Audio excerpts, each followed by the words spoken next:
Kabar bahagia. Hari ini ada KPM yang melaporkan kartu KKS-nya terisi saldo bantuan PKH sebesar Rp750.000. Nah, untuk saldo PKH yang masuk di KKS hari ini di salah satu KPM yang melaporkan, nah ini untuk saldo bantuan PKH tahap berapa ya? Nanti akan kita bahas tentunya.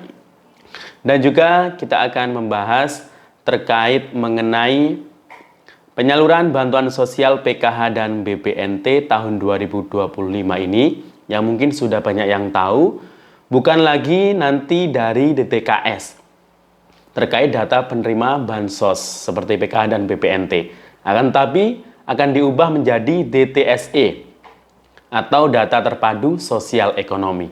Nah, kira-kira akan berlaku mulai kapan? Apakah akan berlaku mulai tahap 1 ini? Nah, terkait DTSE tersebut, ini dari Kementerian Sosial memastikan ada para penerima manfaat yang masuk golongan ini dipastikan sudah nggak dapat lagi bantuan baik PKH maupun BPNT. Nah, kira-kira golongan yang seperti apa nanti akan kita bahas. Namun sebelum kita lanjut, kita intro dulu.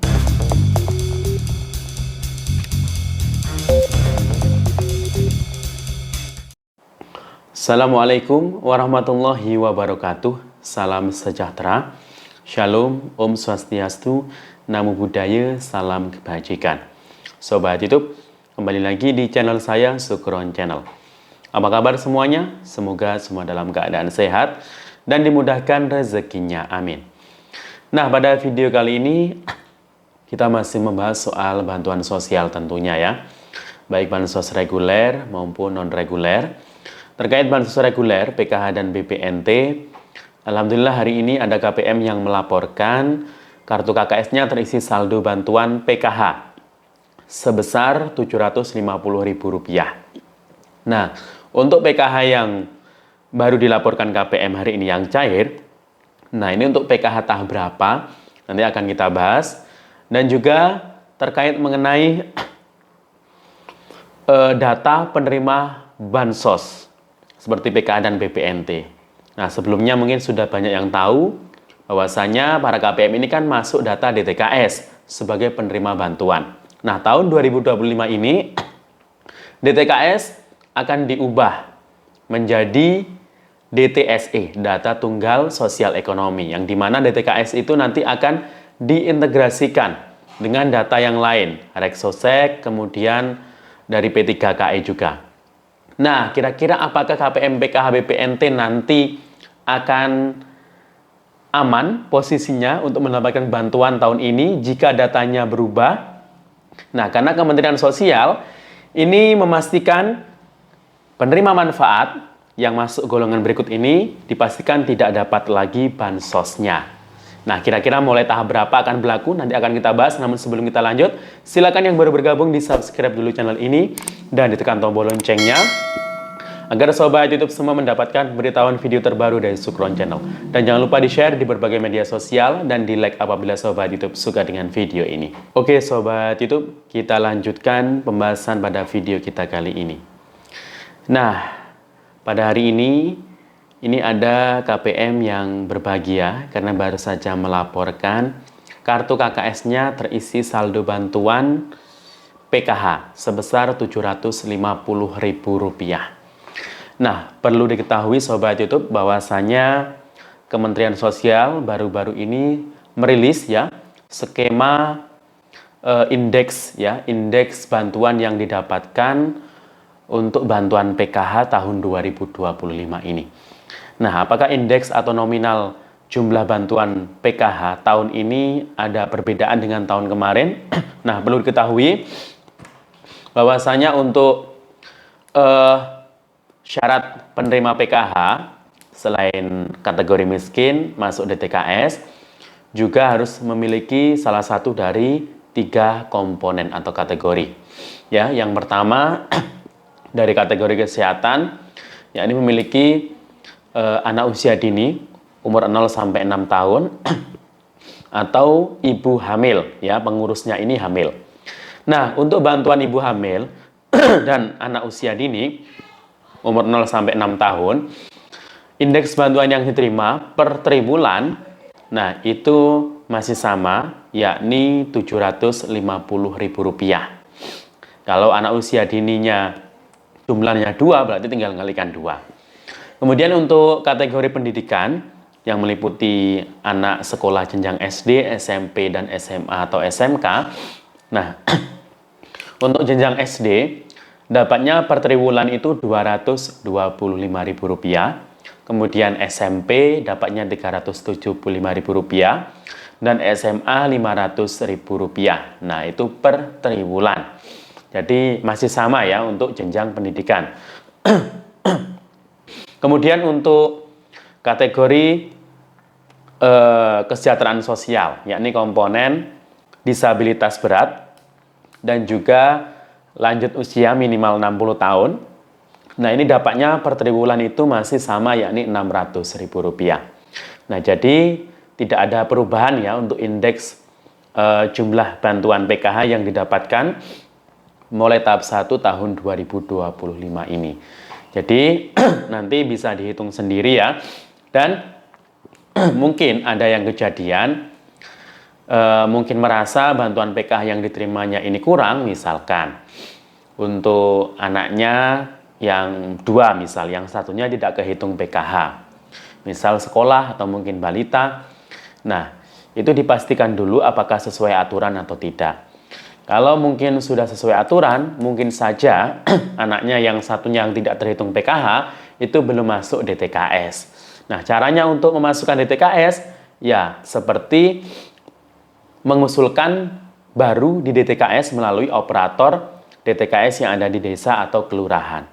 Ya, atau mungkin bisa melalui cek bansos ya, melalui aplikasi. Nah, itu. Nah, untuk yang komponen anak ya harus digarisbawahi.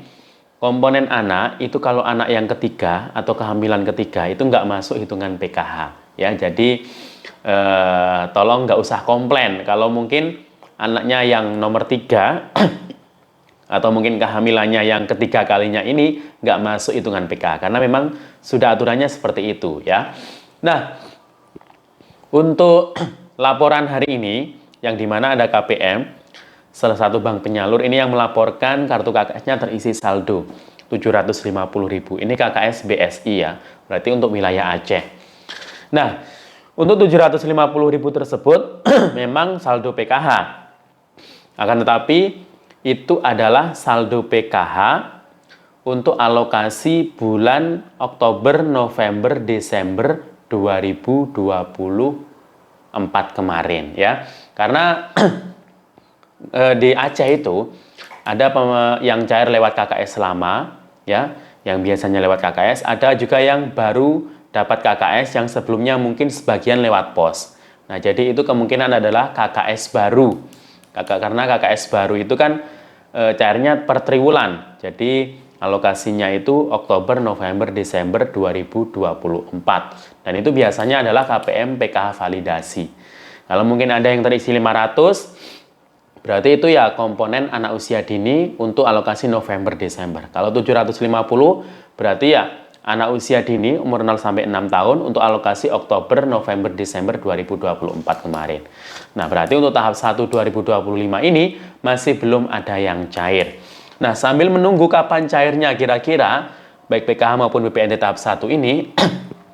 Nah, ini ada informasi yang hangat sekali ya, hari ini baru dirilis oleh Kementerian Sosial. Jadi saya bacakan di sini. Menteri Sosial Gus Ipul menghadiri rapat koordinasi tingkat kementerian membahas mekanisme penyaluran bantuan sosial pasca penerbitan instruksi Presiden tentang data tunggal sosial dan ekonomi nasional. Rapat digelar di kantor Kementerian Koordinator Kemenko Pemberdayaan Masyarakat pada hari Senin kemarin. Menurut Gus Ipul, penyaluran bansos memiliki berbagai tantangan, di antaranya inclusion error atau exclusion error. Nah, data tunggal sosial ekonomi nasional adalah data dinamis yang mencakup berbagai perubahan, seperti kematian, perpindahan domisili, dan yang lainnya. Proses validasi dan verifikasi dilakukan untuk meminimalkan kesalahan, kata Gus Ipul. Dalam rapat tersebut, Gus Ipul memaparkan 3 langkah strategis yang disiapkan Kementerian Sosial untuk mengoptimalkan penyaluran bansos. Langkah pertama adalah pra-penyaluran, ya. Kemudian meliputi penyesuaian regulasi seperti revisi Peraturan Menteri Sosial tentang pengelolaan DTKS dan pelaksanaan program sembako termasuk pembentukan Satgas penyaluran dan penetapan KPM. Langkah kedua adalah penyaluran. Penyaluran bansos direncanakan dilakukan serentak dengan pengawasan ketat melalui Des Pengaduan. Pendampingan sosial akan dilakukan untuk memastikan ketepatan distribusi bantuan. Kami ingin bansos tidak hanya menjadi perlindungan sosial, tetapi juga pemberdayaan masyarakat agar mereka bisa mandiri dan keluar dari kemiskinan, ujar Gus Ipul. Terakhir adalah evaluasi dan pemutahiran data. Kemensos akan memperbarui data penerima bansos secara berkala. Hal ini dilakukan untuk memastikan bantuan tepat sasaran. Nah, ini ya. Jadi DTKS nanti akan diperbarui yang namanya DTSE, Data Sosial Ekonomi Nasional. PLT BPS Amalia Adininggar Widyasanti menambahkan, data tunggal sosial ekonomi nasional yang mengintegrasikan DTKS, P3KE, dan registrasi sosial ekonomi atau Reksosek akan menjadi dasar penyaluran bansos. Data ini diperbarui secara berkala melalui jalur formal dengan musyawarah desa hingga ke dinas sosial dan jalur partisipatif melalui aplikasi cek bansos. Gus Ipul pun menjelaskan bahwa triwulan pertama tahun ini masih menggunakan data lama. Sementara data tunggal sosial ekonomi nasional digunakan secara penuh mulai triwulan kedua atau ketiga.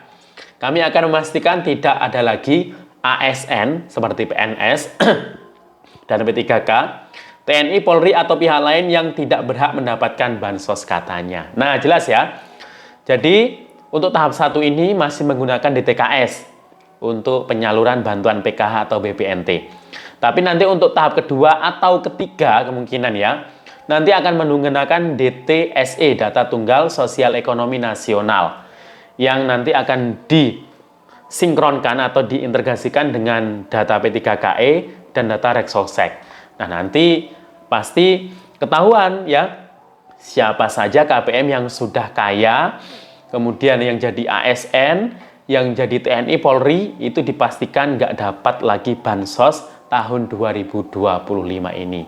Nanti akan diverifikasi kemungkinan ya terkait hal tersebut ya. Jadi siap-siap saja, jadi nggak semuanya nanti akan cair lagi tahun ini ya.